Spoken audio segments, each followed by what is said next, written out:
On weekends and occasional school-free days, I take up gig driving to earn a little extra cash. This incident unfolded just a couple of weeks before our school's holiday break. It was a cold and windy Friday night, and with no plans on the horizon, I decided to hit the road and make a few bucks instead of being cooped up at home. Starting my gig driving shift around 6 p.m., I picked up a few orders before receiving one from a nearby Burger King. After grabbing the food, I checked the app for the drop-off location. Initially, it seemed unusual, not a house address, but rather at the corner of two streets, resembling a gas station. Intrigued but not alarmed, I initiated the route and headed over. As I approached the intersection, it became apparent that the destination was indeed a gas station. While the station looked normal, the parking lot was eerily vacant. Parking at the back, I stayed in my car, scanning the area for anyone waiting for their order. Despite the app notifying them of my arrival, minutes passed, and there was no sign of the customer. I sent a text through the app, informing them of my presence, and stepped out of my car to get a better look. The entire intersection was deserted, with no passing cars, and the stores across the street appeared closed for the night.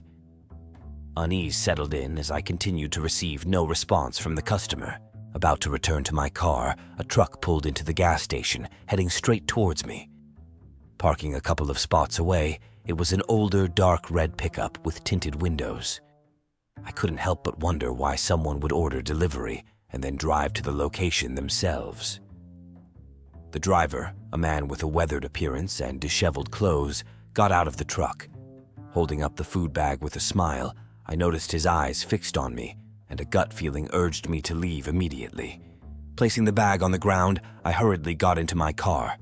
The man started walking faster, giving me an unsettling feeling that I needed to escape. As I began backing out, he ran back to his truck, leaving the food behind.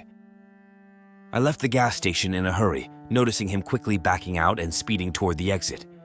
I raced through a red light, speeding down the road until I reached an area with more cars. The truck attempted to follow for a minute, but then turned away. Once I felt safe, I called the police, but the outcome was inconclusive. In the heat of the moment, I hadn't thought to check the man's license plate, and looking back, I'm unsure if he even had one. The uncertainty of what his intentions were and what could have happened had I not left is still chilling to contemplate.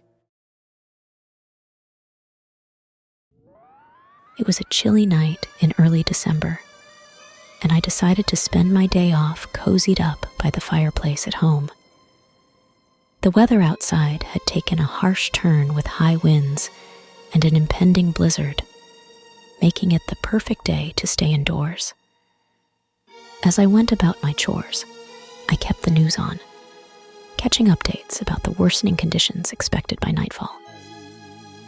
Around 7 p.m., the wind intensified, and the sound of the blizzard echoed against the house. Curious, I approached the window facing the backyard, expecting to see nothing but the relentless snowfall. However, amidst the whiteout, I noticed a figure walking through my backyard. The vast space without a fence made it unusual, especially given the blizzard conditions. The person walked at a regular pace towards the end of my yard before disappearing in the snow and darkness.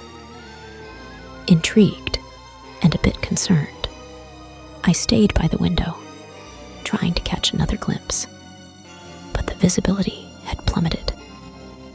I couldn't shake off the feeling of unease, wondering why someone would be out there in such harsh weather.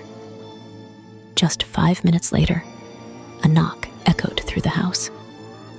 I approached the door cautiously and cracked it open to find a man in a heavy winter jacket, his face pale from the cold. Unsure if he was the person from my backyard, I inquired about his situation. He explained that he was waiting for a ride and asked if he could take shelter in my house until they arrived.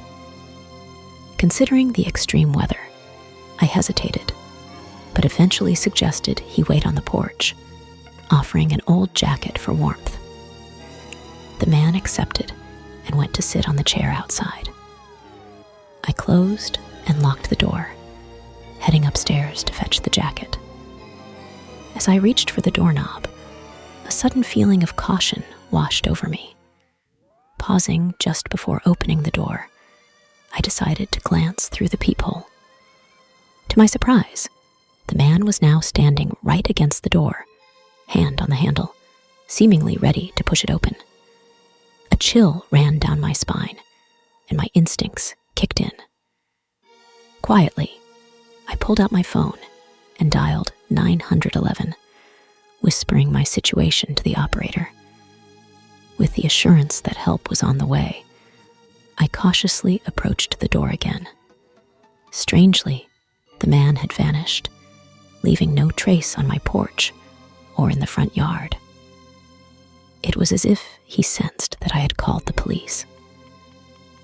No further signs of him surfaced that night, leaving me to wonder what could have unfolded if I had opened the door. Thankfully, the ordeal concluded without any further incidents, and I hope to never encounter a situation like that again.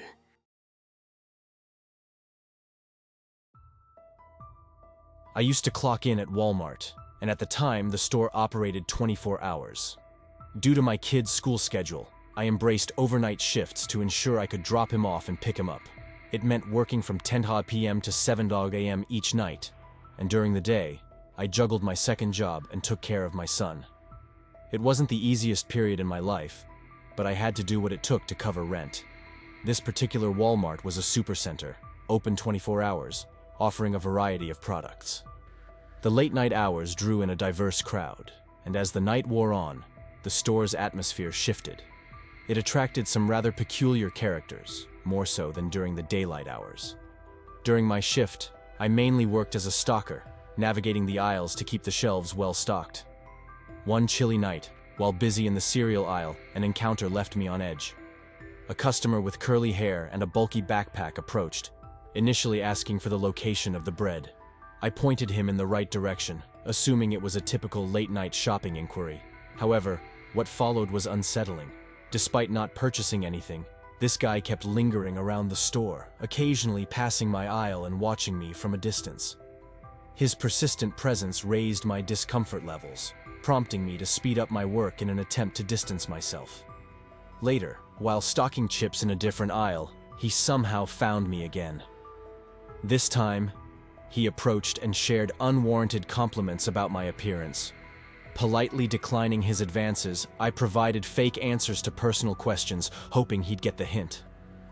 The encounter left me genuinely repulsed, and despite my efforts to deter him, he continued to linger. Hours passed, and the unnerving feeling persisted. Eventually, I sought refuge in the employee lounge, only to find that this guy had somehow tracked me down. His anger flared when he discovered I'd given him a fake number. Feeling threatened, I made a swift exit, running through the store and escaping to my car. I immediately called the night manager to report the incident and express my discomfort. Reluctant to return that night, my manager insisted, citing staff shortages. Fearing for my safety, I eventually convinced him to review the security footage. The following night, I returned to work, and my manager claimed to have notified the police and provided them with the surveillance footage. Encountering diverse characters at Walmart was nothing new, but this guy's unsettling behavior marked him as the most frightening. The unknown contents of his backpack and his relentless pursuit still haunt my thoughts. I'm grateful for escaping that situation, and I hope the police took the necessary steps to ensure everyone's safety.